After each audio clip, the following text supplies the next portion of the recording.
Привет, друзья! Меня зовут Дамьян, и это Букиш Параноид. Сегодня мы поговорим про легендарную фигуру аргентинской культуры, аргентинской политики, фигура, о которой вы наверняка слышали когда-нибудь. Я имею в виду, мы сегодня поговорим про Эвита Перón. Эвита Перón, который в Аргентине фигура, скандальная фигура, мы можем сказать, что нет аргентинца, который был равнодушным по отношению к ней. Есть аргентинцы, которые очень любят ее до сих пор, которые боготворят ее, а есть аргентинцы, которые до сих пор ненавидят ее с такой ненавистью, которая почти невозможно объяснить. Поговорим про нее, мы поговорим про книгу Томаса Элой Мартинес «Санта Evita», «Святая Evita». Это аргентинский роман, основанный на реальных событиях, это мы можем называть документальный роман. И эта книга одна из аргентинских книг, которая больше всего была переведена на разных языках мира, и которые больше всего продавались. Это бестселлер, можно сказать. Вначале сегодня мы поговорим про роль Эвиты в аргентинской культуре, потом поговорим немного о сюжете романа, и в конце концов мы поговорим немного про Томаса Элой Мартинес, про автора этого романа. Эвита Перón, если мы поговорим про нее, надо сказать, что она родилась в провинции, в провинции Буэнос-Айресе. Она была непризнанная дочь, жили в очень бедной семье, была необразована, то, что очень много критиковали интеллектуальная элита Аргентины и экономическая элита Аргентины очень сильно критиковала то, что она не очень хорошо говорила, и что была неграмотна. Она умела читать и писать, но когда писала, совершила ужасные ошибки. Это нужно сказать. Когда ей было 15 лет, она переехала в столицу, Буэнос-Айрес, начала свою карьеру как актриса. Она не можно сказать, что она была особо красива, но у нее был большой харизма и очень много энергии. Познакомилась с Хуан Доминго Перón, вышла замуж за него, и в конце концов стала то, что называем в Аргентине первой леди, primera dama в Аргентине, и благодаря ей мы можем сказать, что в Аргентине вышли такие законы, как закон 13010, как мы называем в Аргентине, это закон, который позволяет женщинам голосовать в стране и позволяет им стать избранных политики. Она легендарная фигура, повторяю, потому что как только она пришла в власть, она начала помогать бедным людям в стране, она раздавала деньги, можно сказать буквально, что она так делала, что она подарила дома людям, очень много помогала, создавала разные программы, которые позволяли женщинам без мужей получить деньги от государства. Из-за этого очень много людей из высших классов говорили, что она испортила их жизнь. Почему? Потому что она напрямую атаковала привилегии, которые были в верхушке страны. Она еще была, повторяю, не из аристократии, поэтому чувствовали, что это было нашествие. Есть знаменитая книга в аргентинской культуре, в аргентинской литературе, книга Сармиенто, которая называется «Цивилизация или варварство», можем перевести на русский, «Цивилизация и барбария». И в этой книге Сармиенто говорит, что у аргентинцев есть два пути. Либо выбрать путь цивилизация и смотреть, что происходит в Европе, и копировать, подражать европейской культуре, либо путь барбарства, где нужно просто взять свой собственный аргентинский путь. Очень много интеллектуалов в Аргентине верили, что Эвита Перón представляли собой барбарство, которое было в стране. Это было нашествие варваров, как и многие говорили, потому что это был человек, который приехал из провинции, без образования, без истории, и вдруг начали решать судьбу страны. Надо сказать, что даже сегодня, после того, как она умерла, она стала святая для многих, потому что среди простых людей, среди самых бедных, был миф, что Эвита могла бы помочь нам, и что Эвита поможет нам. Почему? Потому что то, что говорит, потому что она напрямую каждый день в ее офисе в Буэнос-Айресе обслуживала людей, принимала людей и дала им что-то. Приходил простой человек, который говорил, что он не может найти работу, и она помогала ему найти работу. Поэтому начал создаваться миф, что Вита всем помогает. Еще надо сказать, что этот миф был немного изработан правительства, потому что когда она ходила по разным местам, в столице, в Аргентине, ее помощники раздавали деньги среди окружающих. Вот, поэтому и многие начали верить так. И, конечно, начали создавать какие-то легенды вокруг нее, что Эвита трогала какой-то человек, который не мог, прямо как и христианство, который человек, который не мог ходить, а вдруг после того, как Эвита прикасался к нему, он и стал вдруг ходить нормально, как будто у него раньше ничего не было. Эти легенды начинали возникать, когда она была жива, и особенно, когда она умерла. Вот, и если мы говорим про сюжет, и конкретно, собственно, про сюжет книги Томаса Ли Мартинеса, мы говорим про Святая Вита, надо сказать, что эта книга на самом деле можно было бы назвать «Приключение одного трупа», потому что это то, что происходит после того, как Эвита умерла. Эвита Перón, Эвита Дуарте de Перón умерла 20 июля 1950 второго года, когда ей было только 33 года. Это тоже очень важный момент, что нужно сказать, что Вита Перón до сих пор легенда, которая очень много любит. Почему? Потому что она еще умерла очень рано, очень молодая, 33 года. Именно тот возраст, который был у Иисуса Христа, когда он умер. И в отличие от Хуан Доминго Перона, который умер спустя 20 лет, спустя в 1973 году, он успел очень много гадостей сотворить, чтобы и многие недолюбливали, не любили его и даже ненавидели. Это не происходило с Эвита. Yo до сих пор, я бы сказал, что это трудно сказать, но это мое мнение, что большинство населения все-таки в Аргентине, особенно бедные, любят Эвиту. А то же самое нельзя сказать про Перона. Как очень много богатых людей до сих пор ненавидят Эвиту, потому что, как они повторяли, она испортила их жизни, потому что она сокращала те привилегии, которые у них были. Даже она умерла из-за рака, у нее был рак, и очень много появились на стенах столицы, на стенах Аргентины, Буэнос-Айреса, появились граффити, где было написано «Viva el cáncer». Да, они отмечали ее смерть. И после того, как она умерла, Juan Domingo Perón нанимал человека, который должен был сохранить ее тело. Они хотели построить мавзолей, подобный мавзолей Ленина в Москве. Хотели построить мавзолей Эвита в Буэнос-Айресе. Даже человека, который Педро Ара, врач Педро Ара, которого нашел Juan Domingo Perón, он отказался от работы в Москве, чтобы лучше сохранить тело Ленина, потому что они сказали, что он сейчас совершает самую главную работу его жизни. И что заключалось в том, что он должен сохранить тело Эвита Перón. Как я говорил, Эва Перón тогда умерла в 1952 года, вот, pero он хотел сохранить ее тело, он хотел построить мавзолей для нее, но у Перона все-таки не осталось очень много времени в власти. В 1955 году произошел переворот против него, военный переворот, то, что называлось Революción Libertadora, освободительная революция. Об этой революции не особо много говорится в Аргентине, это была кровавый переворот, где Буэнос-Айрес, если я не ошибаюсь, единственный раз в истории был бомбардирован.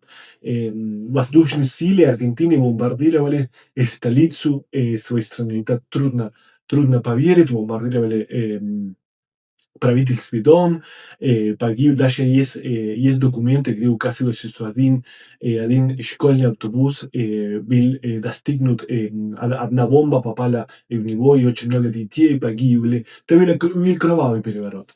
Перон был выгнан из страны, и тогда новые военные приехали в власть. Нужно сказать, что сам Хуан Доминго Перон был военным, и внутри армии были те, которые любили его, которые следовали за него, но необходимо сказать, что большинство армии ненавидели его, и поэтому извергли его. Тогда, когда военные пришли в власть, они сказали, что нужно делать что-то из Эвита Перón. Во-первых, нужно было делать что-то из дворца, где жил Перón и Эвита Перón. В свое время это был дворец Унсуэ. И если вы знаете город Буэнос-Айрес, он был расположен между улицей Австрия и проспект Либертадор. Этот дворец был разрушен, и очень много лет обсуждалось, что делать на этом месте. В конце концов, демократический президент Фрондиси решили, что на это место будет установлено здание, где будет работать Национальная библиотека Аргентины. Они сказали, что между антиперонисты, фашисты, как много называли в Аргентине, антиперонисты называют гориллы, потому что они такие брутальные и примитивные. И Фрондиси сказал, нужно создавать на это место национальную библиотеку, и что была точка, как сказать, точно где смогли встречаться разные стороны политики в Аргентине, что книги должны объединять их. И тогда, сегодня, в 1991 году, была открыта Национальная библиотека Аргентина. Это здание стиля брутализма, которое находится на этом месте. На месте, где как раз умерла Эвита Перón. Как я говорил, после того, как Перón был выгнан из страны, военные сказали, что говорили, что нужно избавиться от тела Эвита Перón. Они боялись еще это место. Почему они разрушили этот дворец? Потому что они боялись, что это будет будет мавзолей Эвита, что начнут приходить к ней люди с разных уголков страны, потому что она уже была для бедных, как и святая. Тогда они сказали, нужно избавиться от ее тела. Дали эту задачу полковник, я сейчас скажу его имя, у него немецкая фамилия Мори Конинг. Он был с немецкого происхождения, как вы уже догадались. Тогда ему дали задачу избавиться от тела. Но когда он пришел в место, где сохранили тело Эвита Перón, он обнаруживали, что там не была только одна Эвита, но было целых четыре Эвита Перón. Почему? Потому что помимо того, что сохранили ее тело, что делали мумия Эва Перón, также они создавали 3 копии, и чтобы никто не знал, какая из них настоящая Эвита Перón. Тогда то, что делает это полковник, так я буду называть его, потому что немецкий для меня очень трудный язык, я не повторю его фамилию, я буду называть его полковником. Вот, полковник тогда взял его подчиненных, и он сказал, у нас есть 4 Эвита, нужно похоронить ее в разных местах. Каждому помощнику он сказали, что у него есть настоящая Эвита. Конечно, настоящая Эвита он сохранил для себя.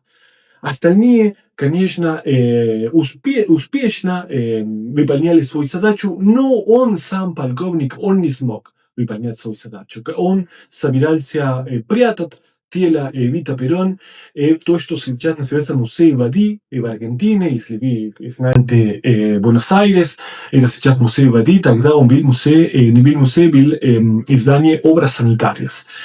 Вот. Тогда он собирался это делать, но в этом издании, в то же время, когда он направился туда, произошел пожар. А сейчас начинается ряд событий, которые вы, наверное, не поверите, но это будут неправдоподобные события, которые происходят вокруг Эвита. И начинает возникать также легенда, миф, называйте это как вы хотите, что тело Эвита начинает мстить своих врагов с другой стороны жизни и со смерти. Почему? Потому что начнут происходить разные вещи. Я сразу пойду в конце, что случилось в конце концов с телом Эвита.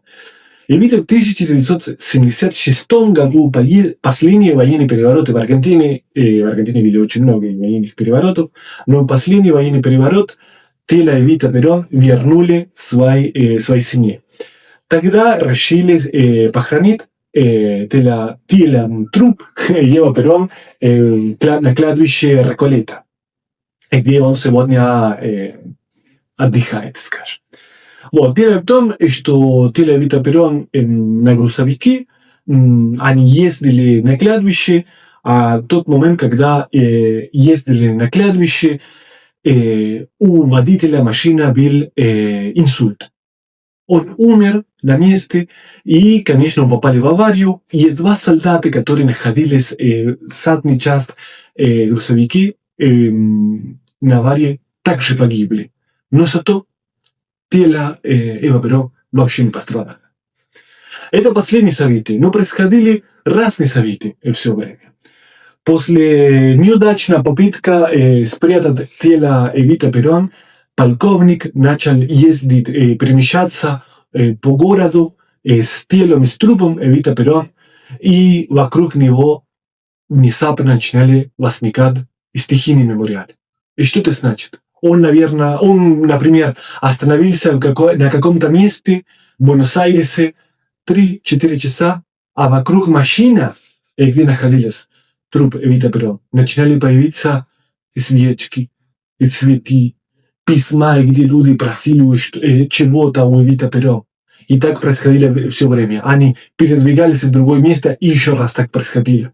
Тогда полковник, вы уже догадываетесь, начинал исходить с ума и говорит, что происходит, как они знают все время, где находится тело Эвита Перón.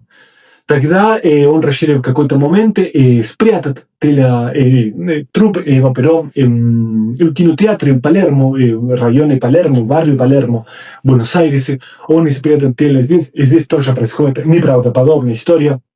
Представляете, там жил человек, который работал в кинотеатре, который сказали, что должен сохранить, что должен смотреть за трупом Эва Перón.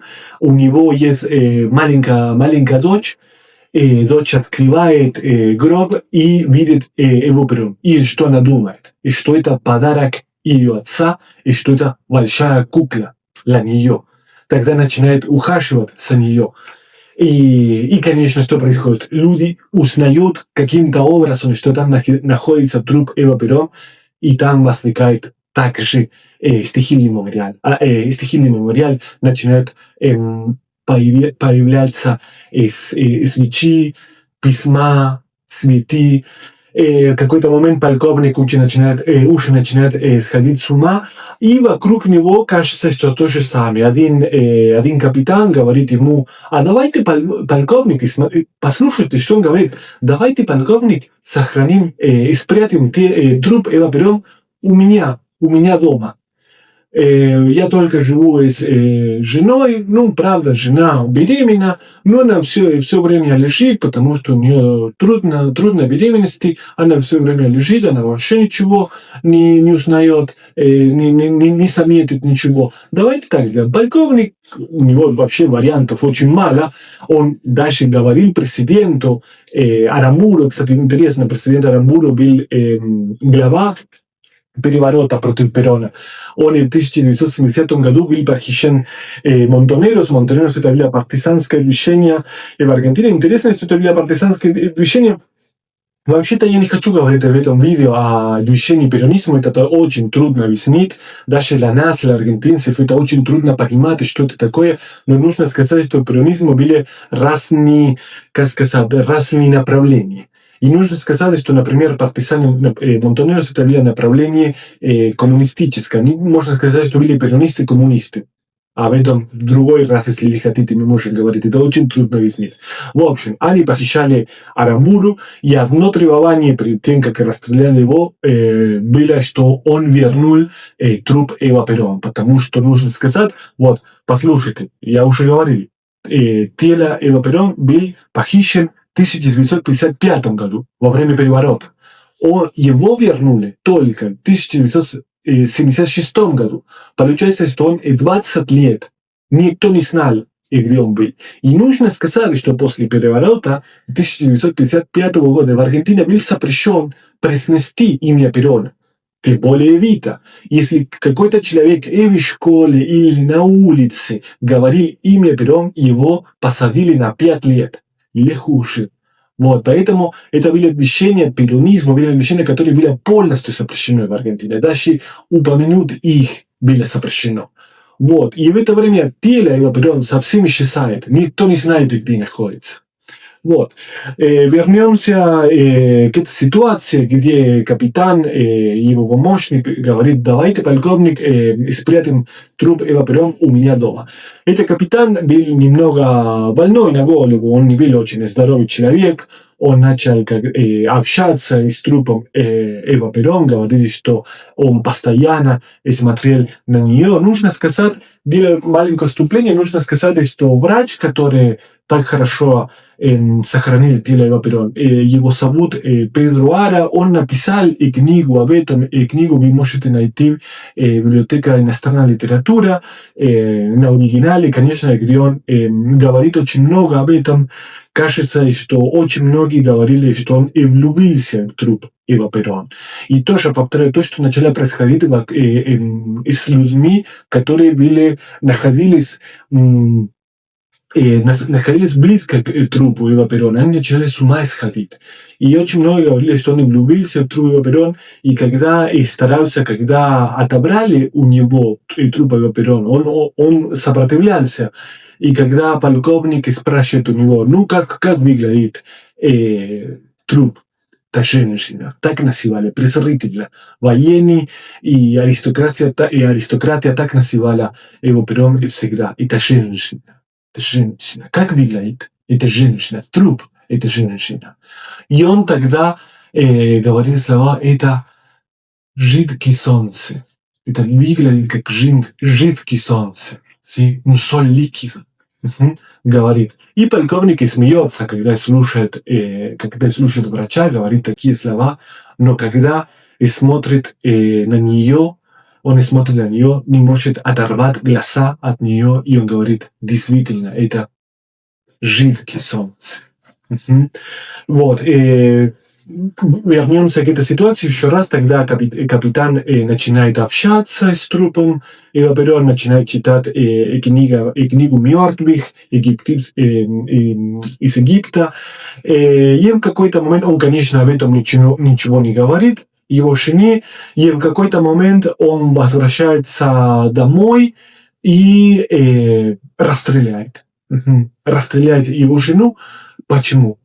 Он говорит, что все было темно, что он думал, что это какой-то вор, который сошел к ним домой.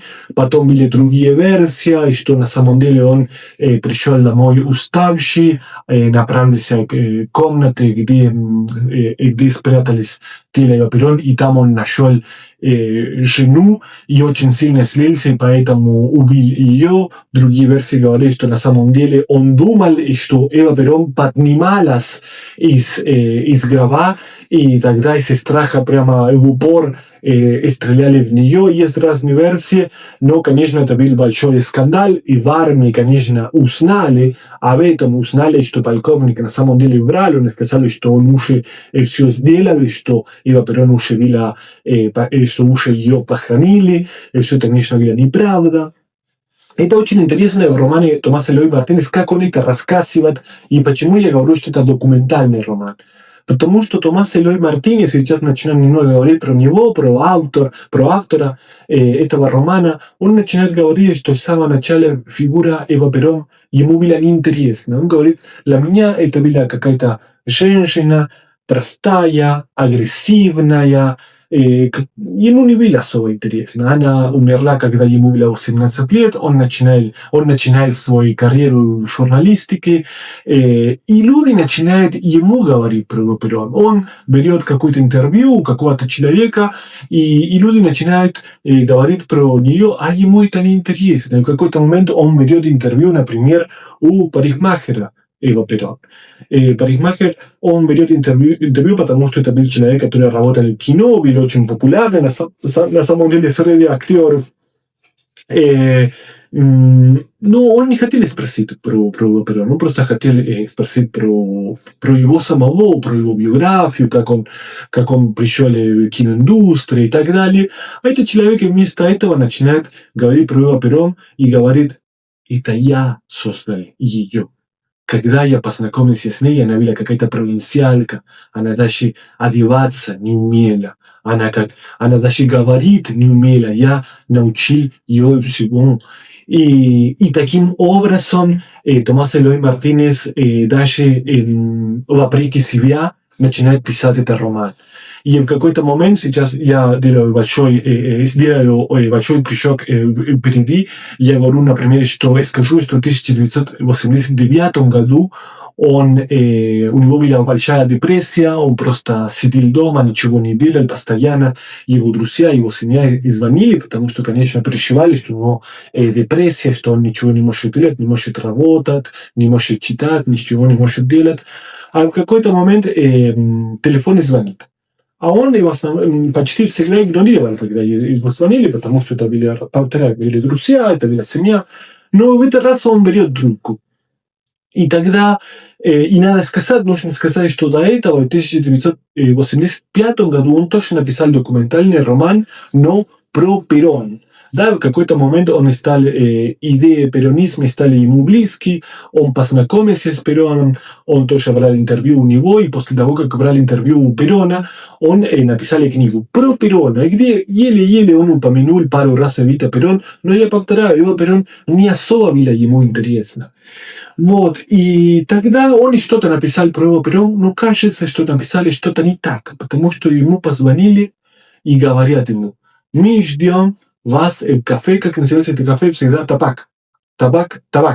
Это кафе табак, который находится, если вы хотите знать, это табак. Это кафе под названием табак находится на проспекте Либертадоре и между проспектами Либертадоре и Коронель Диас в столице Буэнос-Айресе.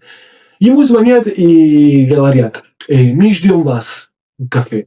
И все, что вы написали про Эву Перón, неправда. И тогда он говорит, вначале он говорит, какие-то военные, мне звонят ночью, в 1989 году, прошли только 6 лет, и спустя последний военный переворот, люди еще боятся военных, не хотят особо с ними общаться. Он вначале говорит, я откуда знаю, кто вы такой, если это не какая-то угроза, он говорит, приходите, мы ждем вас и 2 часа. А вдруг Томás Элой Мартинес чувствует, что у него больше нет депрессии. Он чувствует себя превосходно и отправляется в это кафе. И таким образом эти военные рассказывают ему историю трупа Эва Перón. То есть, главным образом, то, что написали, то, что я рассказал сегодня про труп Эва Перón, это благодаря этой встрече, которая была у Томаса Элой Мартинес. Надо сказать, что это также повторяю еще раз. Это документальный роман, потому что иногда Томás Элой Мартинес поставит противоречивые теории судьба трупа Эва Перón. Потому что есть люди, которые говорят, как и всегда, люди, которые говорят одно, другие люди говорят другой, но это остается почти наверняка фактом, что после провала полковника трупа Эва Перón отправили в Европу. И чтобы путать их врагов, они не только отправили в Европу труп Эва Перón, но и ее копию. Они отправили 4 Эва Перón в Европу. Согласно разным версиям, одна копия Эва Перón находится на кладбище Лиссабона, другая копия находится на кладбище Роттердама в Голландии, И третья копия, интересно, третья копия, не настоящая, мы сейчас говорим о копиях, про настоящего сейчас скажем. Третья копия Эва Перон, будет очень интересная история, я сейчас расскажу. Полковник до того, как ему дали эту задачу, был глава разведки в Аргентине. Кажется, что был человеком, у которого были очень многие друзья в армии. Друзья. Я имею в виду не друзей, я имею в виду врагов в армии. И после его провала очень много хотели считать, очень многим стало тесновато в мире с ним. Но все-таки это был очень важный человек, его не могли, судя по всему, просто убить. Поэтому его отправили в Германию. Он был из немецкого происхождения, он там работал переводчиком в посольстве Аргентины в Германии. И он был очень злым человеком, он стал алкоголиком после этого провала с трупом его берем, и он начал угрожать его подчиненных. Он знал очень много, повторяю, был глава разведки очень много лет в Аргентине, он знал много. Тогда он требовал, что его вернули труп Эвита Перон. Надо сказать, что с настоящим трупом Перон он сделал трупом Эвита, он сделал отметки, чтобы он всегда узнал, какой настоящий труп Эвита. Он отрезал палец от трупа Эва Перон и сделал одну отметки здесь. И чтобы узнать, повторяю, настоящий труп. Но его подчиненные узнали об этом. Тогда что решили делать? Ему отправили копии, третья копия Эва Перон. Он вначале хотел, там с ним тоже, я рекомендую читать книгу, он переведен, кстати, в 1997 году был переведен на русский язык, потом, по-моему, что был еще один перевод, другой перевод в 2003 году, но это не точно, но точно книга есть на русском языке. И с ним, с этой копией происходит невероятная история. Я не расскажу о всех этих историях, которые неправдоподобны абсолютно. Но, в конце концов, он решил похоронить копию Эва Перон в доме, где жили его дедушка и его бабушка в Германии. Не помню точно, в каком-то районе в Германии, по-моему, что это было недалеко от Кельна, но могу ошибаться.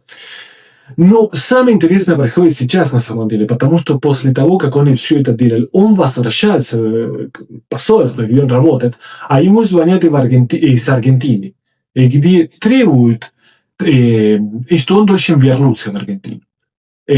Хотя бы на день. Тогда, что есть срочный разговор, ему говорят. Тогда он возвращается в Аргентину, и эти военные, которые потом будут разговаривать с Томасом Льюис Мартинес, встречают его и говорят, труп Эвита Перон, который вы похоронили в доме ваших предков, не настоящий труп Эва Перон. Это его копия. И помимо этого, вы больше не работаете на нас, вы увольняете. Почему это делают? Моя версия, и то, что это на самом деле не моя версия, это то, что говорит Томас Льюис Мартинес, что его хотели оскорблять, что его не могли уничтожать по-настоящему, тогда и старались уничтожать его морально. Он уже был больным. У него уже не было все в порядке в голове, он уже был алкоголиком, и последнее, что хотели делать, чтобы он покончил с собой, он это сделал спустя пару лет, кстати, это было унижение, его хотели унижать прямо. И поэтому позвали его из Германии, позволили все это делать. Они, скорее всего, смотрели и следили за него, пока это он делал. Вот так заканчивается, можно сказать, история полковника. Настоящий труп Эва Перона. Что происходило с ним? В какой-то момент, когда полковника убрали из операции, один подчиненный, один капитан ехал с трупом Эвита Перон, и он попал также в аварию. Также интересно, что было с ним два сопровождающих, оба погибли. У него остались ужасные шрамы на лице, а трупы Вита Перрон не было ничего. Вообще не пострадали в аварии. Этого человека, именно его отправили в Италию, и по имени Мария Маши Эва Перрон похоронили ее на кладбище Милан, и там она находилась в течение больше 10 лет. В 1971 году, только в 1971 году, военные решили смириться с Хуан Доминго Перрон. Времена были трудные в Аргентине. Перонизм было уже очень сильное движение в Аргентине, которое было невозможно остановить. И все говорили о том, что в Аргентине очень много лет существовали фразы «он вернется». И не только так говорили. Они говорили «он вернется», и она вернется. Хотя все знали, что Эвита Перрон умерла, и даже никто не знал, где ее труп. Но все говорили «они вернутся». Вот. И движение перонизма, я повторяю, были очень сильные, и уже это было невозможно остановить. Тогда военные поняли, что рано или поздно Перрон вернется в страну. Они решили смириться с ним. И в знак помирения, можно сказать, чтобы смириться с ним, они сказали ему, где находились трупы Эва Перрон, и решили вернуть трупы Эва Перрон ему. Все-таки так не случилось, потому что Перрон вернулся в 1973 году, он вернулся в Аргентину, он третий раз стал президентом страны, но спустя пару месяцев он уже был очень взрослый, нездоровый человек, он умер, и тогда стала президентом Аргентины Стелла Мартинес, стала президентом, и она вернулась в Аргентину с трупом Эва Перрон. Сейчас расскажу одну историю, тоже последняя история с трупом Эва Перрон. Происходили невероятные, неправдоподобные истории все время. И одна история, которую я расскажу, это легенда, которая существует, когда Стелла Мартинес де Перрон была президентом в стране почти 3 года, но это была совсем бездарная женщина, надо сказать. У нее было ни ума, ни харизма, абсолютно ничего, и вместо нее управлял страной, как называли ведьмак, el brujo Лопес Рега. Человек, который занимался эзотеризмом, который верил в жизнь после смерти, он разными темными науками занимался. И он верил, что если ставить труп Эва Перрон на кровать вместе с Стелла Мартинес, может быть, энергия, харизма, которая была у Эвита Перрон, может передается ей. Вот. На этом, наверное, мы закончим эту историю. Книга называется «Санта Эвита», «Святая Эвита», про Эвиту, про ее легенду, которая до сих пор, надо сказать, что легенда живая еще среди аргентинцев. И даже сегодня, даже буквально вечера, мы увидели стихийный мемориал Эвита, где была ее бюст, ее фигура, и вокруг нее были разные свечи. Люди до сих пор боготворят ее фигуру и до сих пор пишут о ней в книгах. Есть очень много книг о ней, которые я мог бы рекомендовать. Есть одна книга, которую написал аргентинский писатель Даниэль Херенфор, которая называется «Эвита, la loca de la casa». Можно перевести как «Эвита, сумасшедшая в доме». Есть фильм в 2022 году, вышел сериал про Эвиту Перрон, как раз основан на этом романе, где главную роль Эвита Перрон играет Наталья Орейро, о которой я подозреваю, что вы все слышали когда-нибудь тоже.